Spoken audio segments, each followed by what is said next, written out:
राधे राधे मित्रों, जय गौ माता। आजकल क्लाइमेट चेंज को लेकर बहुत तरह की गोष्ठियाँ हो रही हैं, बहुत तरह की डिबेट हो रही हैं और क्लाइमेट चेंज को लेकर बहुत तरह की चिंताएं दिखाई जा रही हैं। वास्तव में क्लाइमेट चेंज का प्रभाव भी अब धीरे धीरे सामने आने लगा है, इसीलिए अब ऋतुएँ बदल रही हैं। अब जिस ऋतु में बारिश पड़नी चाहिए उस समय बारिश नहीं पड़ती। जब मानसून समाप्त हो जाता है, मानसून जब विदा हो जाता है तब बारिश शुरू होती है और बारिश ऐसी होती है कि अनायास बाढ़ पैदा कर देती है। इसके कारण वहाँ का जनजीवन तो अस्त व्यस्त होता ही होता है, फसलें नष्ट हो जाती हैं, सड़कें टूट जाती हैं और कई अन्य तरह के नुकसान होते हैं। इसी तरह जिस ऋतु में ठंड पड़नी चाहिए अब ठंड नहीं पड़ती, या जिस जगह बर्फ़ गिरनी चाहिए थी, ठंड पड़नी चाहिए थी, वहाँ ना अब ठंड पड़ती है ना बर्फ़ गिरती है। बर्फ़ पड़ती है अब उन स्थानों में यहाँ कभी ठंड की संभावना ही नहीं रहती थी। इसलिए पिछले 15-20 सालों में यूरोप यहाँ का तापमान गर्मियों के दौरान भी 13-14 डिग्री से ऊपर नहीं जाता था। वहाँ अब सर्दियों का टेम्परेचर भी 15-16 के आसपास रहने लगा है। वहाँ अब उतनी ठंड नहीं पड़ती है। तो क्लाइमेट चेंज का असर अब धीरे धीरे दिखाई देने लगा है। इसलिए पूरी दुनिया में बाढ़ की समस्याएं बढ़ गई हैं, सूखा की समस्याएं बढ़ गई हैं और यहाँ तक कि चक्रवात, जैसे साइक्लोन कहते हैं, तूफान कहते हैं, इनमें भी अब बहुत तेज़ी आने लगी है। पिछले 20 सालों में तूफानों की गति में 135% से ज़्यादा वृद्धि हुई है। इनमें से 20-25% तूफान तो भारत को प्रभावित करते हैं और हर तूफान में करोड़ों अरबों रुपए का नुकसान होता है। अब इस बार जो तूफान भारत में आया उसने जान माली का तो नुकसान नहीं किया, जो प्राणियों की मृत्यु की संभावना तो इसमें समाप्त हुई, लेकिन कितना नुकसान हुआ। उसने हजारों मकानों को उजाड़ दिया, सड़कों को तोड़ दिया, बिजली को कई दिन तक डिस्टर्ब रखा, बहुत नुकसान पहुंचाया। तो ये समस्याएं निरंतर बढ़ रही हैं और इसका कारण अब वैज्ञानिक भी जानने लगे हैं।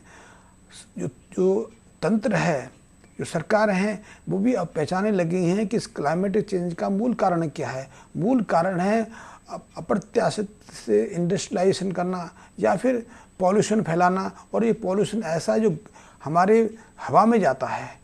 इससे पॉल्यूशन हवा में मिलने से जो हमारे वातावरण का तापमान है वो बढ़ने लगता है, क्योंकि जब हमारे वायुमंडल में कुछ अनावश्यक गैसों की मात्रा बढ़ती है या कुछों की घटती है, जैसे कि पिछले अध्ययनों से पता चला है कि हमारे वायुमंडल में जो ऑक्सीजन की परसेंटेज रहती थी 21% के आसपास, अब 21% नहीं है, अब उसकी परसेंटेज घट गई है, 18% तक आ गई है। कुछ क्षेत्रों में तो उससे नीचे भी चली जा गई है। इसके कारण तो स्वास्थ्य भी प्रभावित हो रहा है, लोगों की जीवटता घट रही है, इम्यून सिस्टम कमज़ोर पड़ रहा है और वो अपने को स्वस्थ, थका या चिंतित महसूस करने लगे हैं। ऑक्सीजन की दर तो घटी है, लेकिन कुछ गैसों की दर बढ़ गई है। इसमें कार्बन डाइऑक्साइड की दर बढ़ गई है। कार्बन डाइऑक्साइड हीट को, ऊर्जा को, ऊष्मा को ग्रहण करने की सामर्थ्य रखता है, इसलिए वातावरण का तापमान बढ़ने लग जाता है। और वातावरण में 1 या 1.5 डिग्री का फर्क भी पड़ जाए तो उससे पूरा जो सिस्टम है वो डिस्टर्ब हो जाता है। इसके कारण जो ग्लेशियर हैं, जो बर्फीले क्षेत्र हैं, वहाँ दुष्प्रभाव पड़ता है। ग्लेशियर पिघलने लगते हैं और जो पानी का वाष्पीकरण था वो प्रभावित हो जाता है। वाष्पीकरण प्रभावित होने का ये भी प्रभाव है कि यहाँ शीत गर्म का प्रभाव होता था, अब वो भी प्रभावित हो रहा है।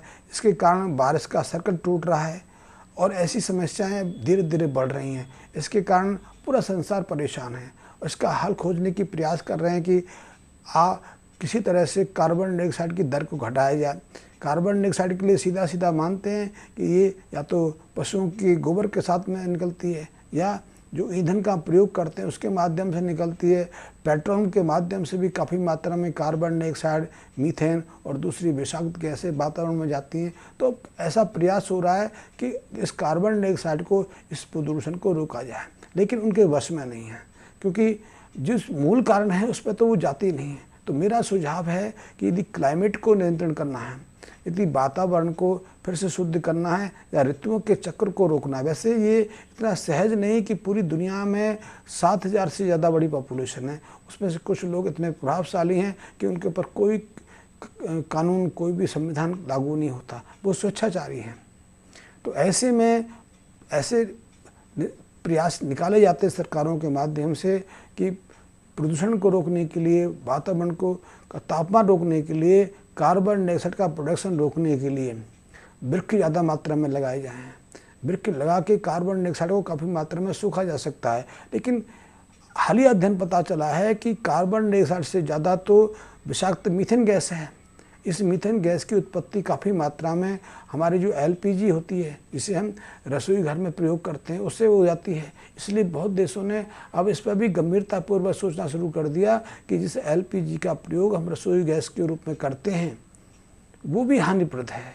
उसके कारण भी पॉल्यूशन बहुत तेज़ी से बढ़ता है। इसी तरह हमारे एसीज में, हमारे रेफ्रिजरेटर्स में, हमारे वाहन के माध्यम से भी बहुत सारी ऐसी गैसें या मीथेन गैस वातावरण में जाती है। और इसका एक स्रोत और भी है, वो जो हालिया वर्षों में पता चला है। वो एक अध्ययन से पता चला है कि यहाँ पशुओं को एक साथ ज़्यादा संख्या में रखा जाता है, फिर उनको पीड़ा दी जाती है, यातना दी जाती है। वहाँ ऐसे मीथेन पैदा करने की क्षमता अनायास बहुत बढ़ जाती है। वहाँ मीथेन पैदा करने की क्षमता 25 गुना बढ़ जाती है। और ऐसे में ये मीथेन जो है कार्बन डाइऑक्साइड से 25 गुना ज़्यादा दुष्प्रभाव डालती है और पूरे तंत्र को प्रभावित कर देती है। तो इसका हल एक हो सकता है, एसी को भी कम करने का प्रयास हो रहे हैं कि एसी को कम से कम 22 डिग्री टेम्परेचर से ऊपर रखा जाए। कम टेम्परेचर रखने से एसी पर लोड बढ़ता है और एसी ज़्यादा मात्रा में जो हीट है, ताप है, वातावरण में छोड़ता है। तो उसको कहते हैं कम से कम 22 डिग्री पर रखा जाए। कुछ सरकारों ने इस पर काम भी शुरू किया है कि आने वाले वर्षों में ऐसे एसी आएंगे जो 22 डिग्री से नीचे तापमान पर रह ही नहीं सकते। लेकिन मेरा इनको प्रयास है कि इस पॉल्यूशन को, इस क्लाइमेटिक चेंज को गाय के माध्यम से रोका जा सकता है। गाय माता इसमें हमारी बहुत मदद कर सकती है। गाय माता काफ़ी मात्रा में तो स्वयं हीट को ऑब्जर्व कर लेती है।